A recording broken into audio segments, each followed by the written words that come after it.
नमस्कार, मैं हूं करिश्मा श्रीवास्तव और आप देख रहे हैं आईएनएस न्यूज प्लस। खबरों की शुरुआत करें उससे पहले एक नजर हेडलाइंस पर। सदन की कार्रवाई में कई चीजों में हुआ बदलाव। सांसदों को सदन में बैठकर बोलने की मिली अनुमति, तो वहीं प्रणब मुखर्जी समेत कई लोगों को दी गई श्रद्धांजलि।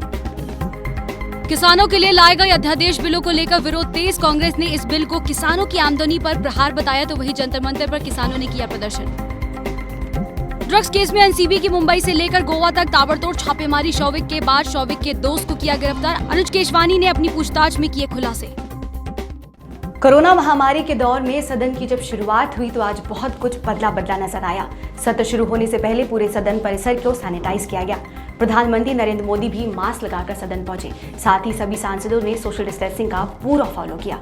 और इस बार सदन में कुछ ऐसी चीजें हुई हैं जो इतिहास में पहले कभी नहीं हुई थी। देखिए रिपोर्ट।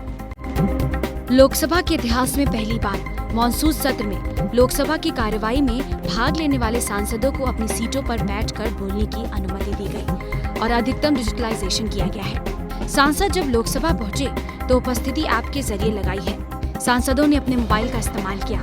चैम्बर के अंदर ही बड़े स्क्रीन लगाए गए थे।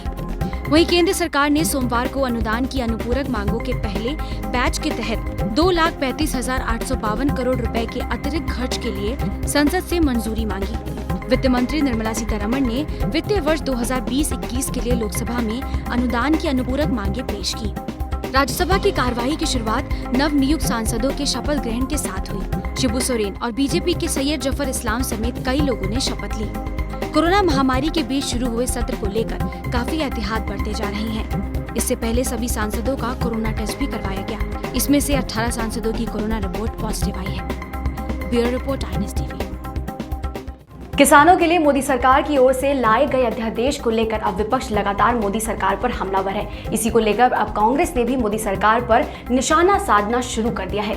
तो अब कांग्रेस के एक नेता ने कहा है कि ये बिल किसानों के अधिकार और उनकी आमदनी पर सीधा प्रहार है। देखिए रिपोर्ट। देश के इतिहास में पहली बार संसद के मॉनसून सत्र का नजारा बदला नजर आया।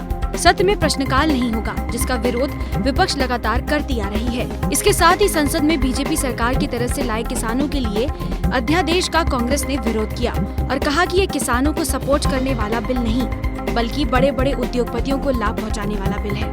प्रधानमंत्री मोदी जी के नेतृत्व में जो बिल लाए हैं वो किसानों को मदद करने के लिए नहीं, कॉरपोरेट सेक्टर को मदद करने के लिए, बड़े बड़े उद्योगपति को मदद करने के लिए ये बिल लाए हैं, जिससे कि किसानों की जो न्यूनतम मूल्य जो मिलता है, जो मिनिमम सपोर्ट प्राइस जो मिलता है, आज वो खतरे में है। किसानों को जो एपीएमसी के द्वारा हमारे विभिन्न जो हमारे राज्य हैं, पंजाब हरियाणा में, जो वहाँ पे जाके जो किसानों को जो अपने जो खेत पे जो वो मजदूरी करता है उसका जो मूल्य मिलता है, आज वो खतरे में है। और क्यों? क्योंकि पहले दिन से ही इस सरकार की मंशा रही है कि किसानों के ज़मीनों को कैसे हड़प के बड़े बड़े उद्योगों को लाभ दें। चाहे वो पिछले सत्र में भूमि अधिग्रहण बिल का द्वारा हो या आज इस 3 बिल के द्वारा जो किसानों के साथ जुड़े हुए हैं। हमने कांग्रेस की तरफ से ये बात रखा कि आज भारत की सीमा सुरक्षा के साथ हम सभी चिंतित हैं और पार्लियामेंट का पहला दिन आज है। देश के लोग आज पार्लियामेंट की तरफ देख रहे हैं। आज का समय अनिवार्य था कि रक्षा मंत्री बोले कि वो चीन के सीमा पे जो हमारी समस्या है चीन सेना के साथ, उस पे भारत सरकार कब अपनी नीति स्पष्ट करेगी। चर्चा के द्वारा या स्टेटमेंट के द्वारा क्या उनका रवैया रहेगा, हम चाहते थे कि आश्वासन तो मिले।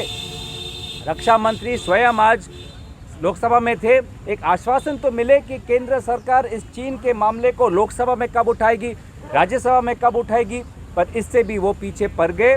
इस छोटी सी बात का भी उन्होंने स्पष्टीकरण देना ज़रूरी नहीं समझा। और तीसरी जो आज मुझे लगता है जो मूल हमारी बात है कि कहीं ना कहीं एक पार्लियामेंट की जो हमारी भारत की पार्लियामेंट, भारत की संसद की जो गरिमा है और हमारे सांसदों के जो नैतिक संवैधानिक अधिकार हैं, उन अधिकारों पे आक्रमण किया जा रहा है।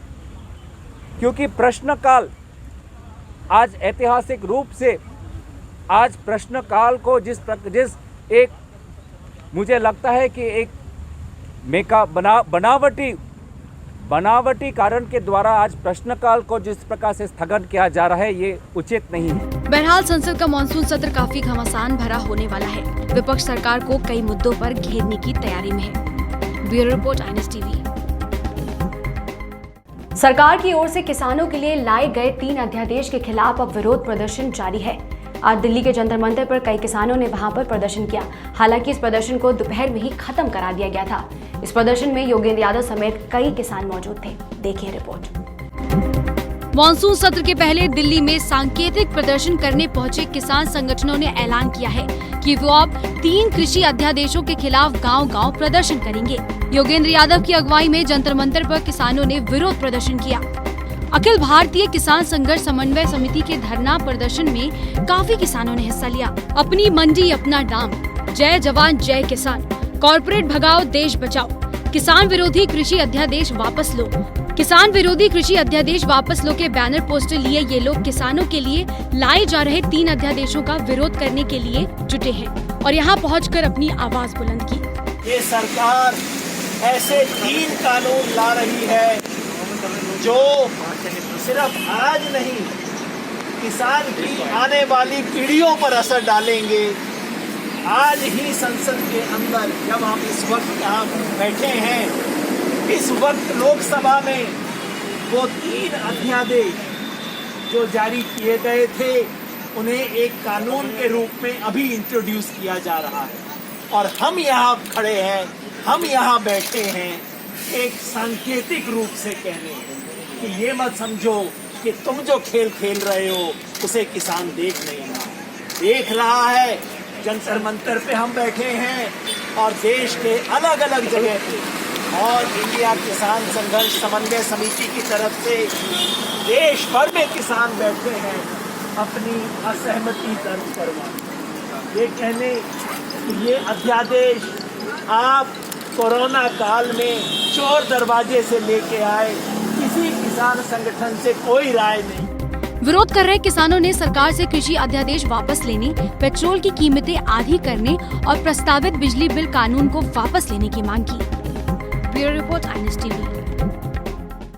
दिवंगत अभिनेता सुशांत सिंह राजपूत मामले में ड्रग एंगल की जांच कर रही एनसीबी की पड़ताल अभी भी जारी है। तो आज सुबह से ही शौविक चक्रवर्ती के स्कूल फ्रेंड सूर्यदीप मल्होत्रा के घर पर एनसीबी ने डेरा डाला, जिसके बाद शौविक और सूर्यदीप की कई चार्ज भी सामने आई हैं। देखिए रिपोर्ट। सुशांत केस में एनसीबी की जांच में रोज इस केस से जुड़े लोगों से पूछताछ हो रही है। एनसीबी की टीम ने शौविक चक्रवर्ती के स्कूल फ्रेंड सूर्यदीप मल्होत्रा को पूछताछ के लिए हिरासत में लिया है। वहीं इस केस की जांच में शुरुआत में गिरफ्तार ड्रग पैडलर अनुज केसवानी को 23 सितंबर तक न्यायिक हिरासत में भेज दिया गया है। अनुज केसवानी से पूछताछ के बाद एनसीबी लगातार ड्रग पैडलरों के ठिकाने पर छापेमारी कर रही है। कई अहम खुलासे अनुज केसवानी ने अपनी पूछताछ में किए। फिलहाल सुशांत केस की जांच ड्रग एंगल में तो तेजी से आगे बढ़ रही है, लेकिन सुशांत की मौत की अनसुलझी कहानी के तार एनसीबी की जांच में कब तक सुलझेंगे, इसका इंतजार सभी को है। Bureau report INS TV। Supreme court अवमानना मामले के दोषी वरिष्ठ वकील प्रशांत भूषण ने आज सुप्रीम कोर्ट में 1 रुपए का जुर्माना जमा कर दिया है, लेकिन इसके बाद भी उनके तीखे तेवर अभी भी बरकरार हैं। उन्होंने जुर्माना जमा करने से पहले बोला कि मैं जुर्माना तो जमा कर रहा हूं, लेकिन इसके खिलाफ पुनर्विचार याचिका भी दाखिल करूंगा। देखिए रिपोर्ट।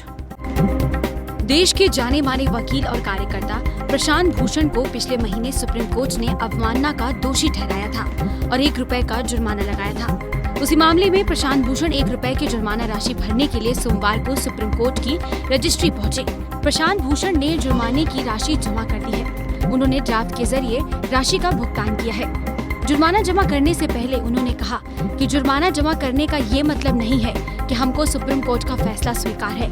हम आज ही इस मामले में पुनर्विचार याचिका दाखिल कर रहे हैं। ये मैं फाइन जमा कर रहा हूँ, उसका ये मतलब नहीं है कि मुझे सुप्रीम कोर्ट का जजमेंट कबूल है। इसके खिलाफ आज हम रिव्यू पिटिशन फाइल कर रहे हैं, आज ही फाइल होएगी।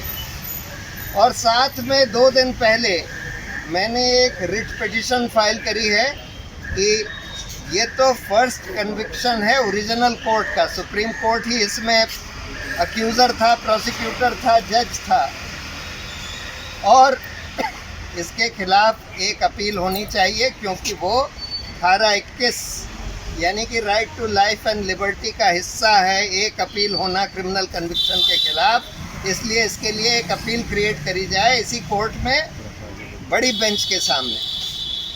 दूसरा, हम लोग ने ये बोला है कि या तो फिर आप अगर वो नहीं कर सकते तो रिव्यू को ही एक दूसरी बेंच में और खुले कोर्ट में लगाइए। वो पिटीशन हमारी परसों फाइल हो चुकी है, तो इसका ये मतलब कतई नहीं है कि हम इस जजमेंट को एक्सेप्ट कर रहे हैं। सुप्रीम कोर्ट ने हाल ही में भूषण को सुप्रीम कोर्ट और भारत के मुख्य न्यायाधीश एस.ए. बोबड़े की आलोचना करने वाले अपने ट्वीट के लिए आपराधिक अवमानना का दोषी ठहराया था। अदालत ने 31 अगस्त को सजा के रूप में ₹1 का टोकन जुर्माना लगाया था। भूषण को 15 सितंबर तक उच्चतम न्यायालय की रजिस्ट्री के साथ राशि जमा करने के लिए कहा गया था, जिसमें विफल रहने पर उन्हें 3 महीने की जेल की अवधि और 3 साल के लिए कानून के व्यवहार से विचलन से गुजरना होगा। Bureau report NSTV। कोरोना महामारी के बीच मानसून सत्र की आज से शुरुआत हो गई। प्रधानमंत्री नरेंद्र मोदी समेत सभी सांसदों ने सभी प्रोटोकॉल्स को फॉलो किया, सभी मास्क लगाकर दिखे और सभी ने सोशल डिस्टेंसिंग को भी फॉलो किया। तो आज हम आपको NSTV के कैमरे की नजर से पार्लियामेंट की कुछ ऐसी ही तस्वीरें दिखाते हैं। कोरोना से लड़ना है, कोरोना को हराना है। इस तर्ज पर आज पार्लियामेंट का मानसून सेशन शुरू हुआ। चाहे पक्ष हो या विपक्ष, सबने कोरोना से बचने के लिए पूरी तैयारी कर रखी थी।